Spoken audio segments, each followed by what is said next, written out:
Hi friends, இன்றைக்கி என்னோட ஒரு அழகான ரொட்டீன் vlog தான் உங்களோட ஷேர் பண்ணிக்க போகிறேன். இந்த vlogல நான் ஷேர் பண்ணக்கூடிய விஷயங்கள் கண்டிப்பாக உங்களுக்கு யூஸ்ஃபுல்லாகவும் இருக்கும், இன்ட்ரெஸ்டிங்காகவும் இருக்கும். வாங்க வீடியோக்குள்ளே போகலாம். Welcome to me and my life. நான் உங்கள் பிரியா. இன்றைக்கி vlog வந்து பார்த்திங்கன்னா என்னோட மந்த்லி க்ளீனிங் ரொட்டீனோட ஸ்டார்ட் ஆகுது. மந்த்லி ஒன்ஸ் வந்து இந்த மாதிரி டோர் எல்லாத்தையும் ஒரு தடவை ஸ்ப்ரே பண்ணி க்ளீன் பண்ணிடுறது வழக்கமான ஒரு வேலை. ஸோ அந்த வேலை தான் இன்றைக்கி பண்ணிகிட்ருக்கேன். எனக்கு கொஞ்சம் டைம் கிடைக்கும் பொழுதெல்லாம் இந்த க்ளீனிங் ஒர்க்கை முடிஞ்ச வரைக்கும் வீக்லி மந்த்லி க்ளீனிங் ஒர்க்கெலாம் ஒரே டேலே கூட இப்போ ரீசெண்டாக பண்ண ஆரம்பிச்சிட்டேன். ஏன்னா இப்போது கொஞ்ச நாளாக வந்து பார்த்திங்கன்னா ஒரு சில பர்சனல் ஒர்க்காக நாங்கள் வெளியில் போகிற மாதிரி ஆகிடுது. ஸோ வீட்டுக்கு ரிட்டர்ன் ஆகிற டைம் வந்து கொஞ்சம் லேட் ஆகிடுது. ஸோ என்னால் இந்த க்ளீனிங் ரொட்டீனை வந்து மிஸ் பண்ணாமலும் பண்ணணும், ப்ளஸ் என்னோடய வேலையை கொஞ்சம் ஈஸியாக்கிக்கிற மாதிரியும் இருக்கணும். ஏன்னா வெளியிலையும் அலைஞ்சிட்டு அப்புறம் வீட்டுக்கு வரும்பொழுது டயர்டாகிடுது. ஸோ எல்லாத்தையும் கொஞ்சம் மேனேஜ் பண்ணுற மாதிரி இருக்கணும்னா எனக்கு டைம் கிடைக்கும் பொழுது இந்த மாதிரி சின்ன சின்ன வேலைகள்லாம் முடிச்சு வச்சிட்ருக்கேன்.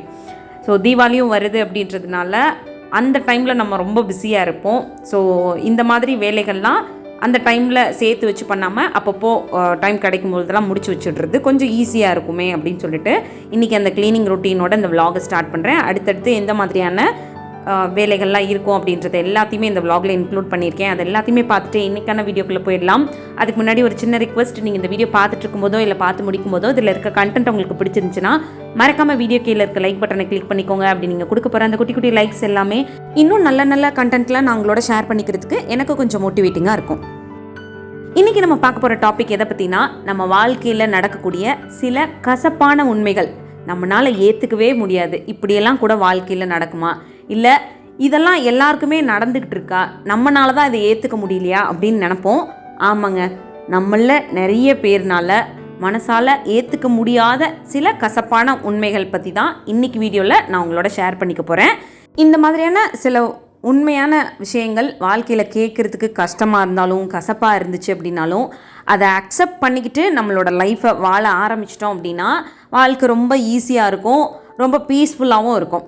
வாங்க அது என்ன மாதிரியான விஷயங்கள் அப்படின்றத ஒன் பை ஒன்னாக பார்க்கலாம். ஃபர்ஸ்ட் விஷயம், எல்லாரோட வாழ்க்கையும் போராட்டமும் கஷ்டமும் நிறைஞ்ச வாழ்க்கையாக தான் இருக்கும் அப்படின்ற கசப்பான உண்மையை நம்ம ஏற்றுக்கிட்டு தான் போகணும். நம்மளில் நிறைய பேர் நினைக்கிறோம் நம்மளை சுற்றி இருக்கவங்க சிரித்து சந்தோஷமாக இருக்காங்க அப்படின்றத பார்க்கும்போதெல்லாம் நம்ம மட்டும்தான் வாழ்க்கையில் ரொம்ப கஷ்டப்படுறோம், நமக்கு மட்டும்தான் கடவுள் இவ்வளோ கஷ்டத்தை கொடுக்குறாரு, இல்லை நம்மளோட ஒவ்வொரு நாள் வாழ்க்கையும் இவ்வளோ போராட்டமாக இருக்கே அப்படின்னு நம்ம வந்து நம்மளை சுற்றி இருக்க சிரித்து சந்தோஷமாக இருக்க மனிதர்களை பார்த்து ஏக்கப்படுறோம், இல்லை வருத்தப்படுறோம். பட் ஒரு உண்மையான விஷயம் என்ன அப்படின்னு பார்த்தீங்கன்னா, நீங்கள் யாரெல்லாம் சிரித்து சந்தோஷமாக பார்க்குறீங்களோ அவங்களோட வாழ்க்கையிலையும் ஒரு கஷ்டம் இருக்கும், ஒரு போராட்டம் இருக்கும்.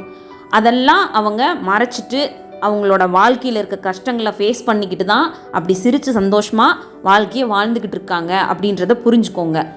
உங்களுக்கு இருக்க கஷ்டமும் நிரந்தரம் கிடையாது, உங்களோட வாழ்க்கையில் இருக்க அந்த போராட்டமும் நிரந்தரம் கிடையாது அப்படின்றத நீங்கள் எப்போ புரிஞ்சுக்கிறீங்களோ அப்போ தான் உங்களுக்கு வாழ்க்கையை பற்றின ஒரு தெளிவு கிடைக்கும். அப்போ தான் நம்மளும் இவ்வளோ கஷ்டங்கள் இருந்தாலும் அதை தைரியமாக ஃபேஸ் பண்ணி நம்மளோட வாழ்க்கையையும் சந்தோஷமாக வச்சுக்கணும் அப்படின்ற ஒரு மைண்ட் செட்டுக்கு வருவோம். ஸோ எப்பவுமே வந்து உங்களுக்கு ஒரு கஷ்டம் வரும்பொழுது உங்களுக்கு மட்டுமே அந்த கஷ்டம் வந்துருச்சு அப்படின்னு நினைக்காதீங்க.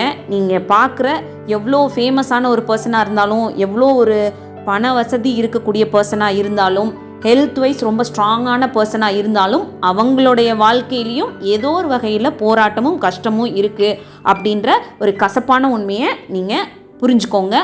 நமக்கு வர்ற கஷ்டமும் நிரந்தரம் இல்லை அப்படின்றதையும் நீங்கள் புரிஞ்சுக்கோங்க.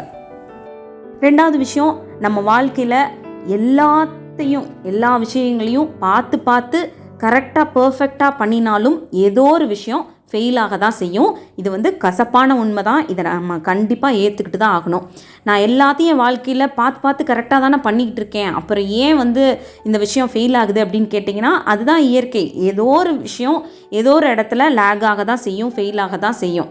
நம்ம வந்து எல்லாத்தையும் பர்ஃபெக்டாக பண்ணிகிட்ருக்கோம் அப்படின்னு நினச்சிக்கிட்டு இருப்போம். பட் ஏதோ ஒரு இடத்துல நம்மளே வந்து தெரியாமல் ஒரு சில மிஸ்டேக்ஸ் பண்ண தான் செய்வோம். ஒரு சின்ன எக்ஸாம்பிளோட சொல்லணுன்னா, நம்ம இப்போது ஒரு இடத்துல ஒர்க் பண்ணிகிட்டு இருக்கோம், அந்த ஒர்க் பண்ணுற இடத்துல நம்ம நிறைய எஃபர்ட் கொடுக்குறோம், அந்த இடத்துல நிறைய ஹார்ட் ஒர்க் பண்ணுறோம், அதனால அந்த வேலையில் நம்ம ரொம்ப சக்ஸஸ்ஃபுல்லாக இருக்கோம் அப்படின்றதுனால நம்ம மற்ற விஷயங்கள்லையும் அதே அளவுக்கு இம்பார்ட்டன்ஸ் கொடுக்குறோமா அப்படின்றது கேள்விக்குறி தான். ஏன்னா நமக்கு ஃபுல் ஃபோக்கஸ் எல்லாமே அந்த வேலையில் மட்டும்தான் இருக்கும். அப்படி இருக்கும் பொழுது நம்மளோட கவனம் கொஞ்சம் குறைவாக நம்மளோட பர்சனல் லைஃப்பில் இருக்கலாம், இல்லை ஃபினான்ஷியல் ரிலேட்டடாக ஏதோ ஒரு விஷயத்தில் கவனக்குறைவாக இருக்கலாம், இல்லை நம்மளோட ஹெல்த்தை பார்த்துக்கிறதுல நம்ம ஏதாவது ஒரு இடத்துல லேக் ஆகும். இப்படி மற்ற இடங்களில் நம்ம ஏதாவது ஒரு சின்ன மிஸ்டேக் பண்ணியிருப்போம். அதனால நம்மளோட லைஃப்பில் மற்ற இடங்களில் ஏதாவது ஒரு இடத்துல நம்ம ஃபெயில் ஆக தான் செய்வோம். ஸோ இப்படி நமக்கு ஒரு பிரச்சனை, ஒரு இடத்துல நம்ம ஃபெயில் ஆகிறோம் அப்படின்னு தெரியும் பொழுது அது ஏன் எனக்கு நடக்குது, நான் எல்லாத்தையும் சரியாக தானே பண்ணிகிட்ருக்கேன், என் லைஃப்பில் நான் பர்ஃபெக்டாக பண்ணிகிட்ருக்கப்போ கூட இந்த மாதிரி கஷ்டம்லாம் எனக்கு வருமா அப்படின்னு கேள்விகள் நமக்கு நாமே கேட்டுக்காம நம்ம என்ன மிஸ்டேக் பண்ணியிருக்கோம், அந்த பிரச்சனையிலேருந்து நம்ம வெளியில் வர்றதுக்கு என்ன வழி, திரும்ப அதை பண்ணாமல் இருக்கிறதுக்கு நம்ம எப்படி இருக்கணும் அப்படின்னு யோசிக்க ஆரம்பிச்சிட்டோம் அப்படின்னா நம்ம லைஃப் ஸ்மூத்தாக போக ஆரம்பிக்கும். எந்த இடத்துலையும் லேக் ஆகி அப்படியே முடங்கி போய் உட்கார மாட்டோம். லைஃப்பை தைரியமாக ஃபேஸ் பண்ணுறதுக்கான ஒரு கான்ஃபிடென்ஸ் நமக்குள்ளே வந்துடும்.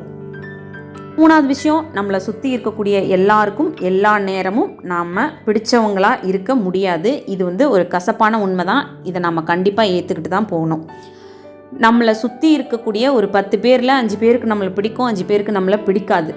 அந்த பிடிக்கும் அப்படின்றவங்கக்கிட்ட நம்ம எதுக்கு நம்மளை பிடிக்கும் அப்படின்னு காரணம் கேட்காம இருக்கோம் இல்லையா, அது மாதிரி பிடிக்காதவங்கள்ட்டையும் ஏன் பிடிக்கலை அப்படின்னு காரணம் கேட்டு நேரத்தையும் எனர்ஜியும் வேஸ்ட் பண்ணாமல் உங்களோட மனசுக்கு, உங்களோட மனசாட்சிக்கு உங்களோட வாழ்க்கையை நேர்மையாக சந்தோஷமாக உங்களுக்கு பிடிச்ச மாதிரி வாழ்ந்துட்டுருக்கீங்களா அதை மட்டும் பார்த்துட்டு அப்படியே போயிட்டுருங்க.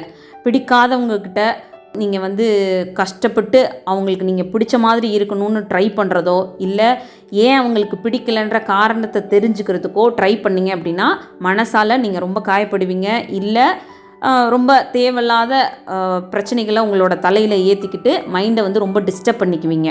ஸோ இந்த மாதிரியான விஷயங்கள் கண்டிப்பாக நம்ம வாழ்க்கையில் நடக்கும். இதையும் நம்ம கடந்து போக தான் வேணும் அப்படின்னு சொல்லிட்டு உங்கள் லைஃப்பை பாசிட்டிவாக பார்த்து கடந்து போக பழகிக்கோங்க. 4வது விஷயம், அடுத்த செகண்டில் நம்ம வாழ்க்கையில் என்ன வேணாலும் நடக்கலாம், எப்படி வேணாலும் நம்ம லைஃப் மாறலாம். அது நல்லதாகவும் சரி, நெகட்டிவாகவும் சரி. ஏற்றுக்கிறதுக்கு கஷ்டமாக இருந்தாலும் அதுதான் உண்மை.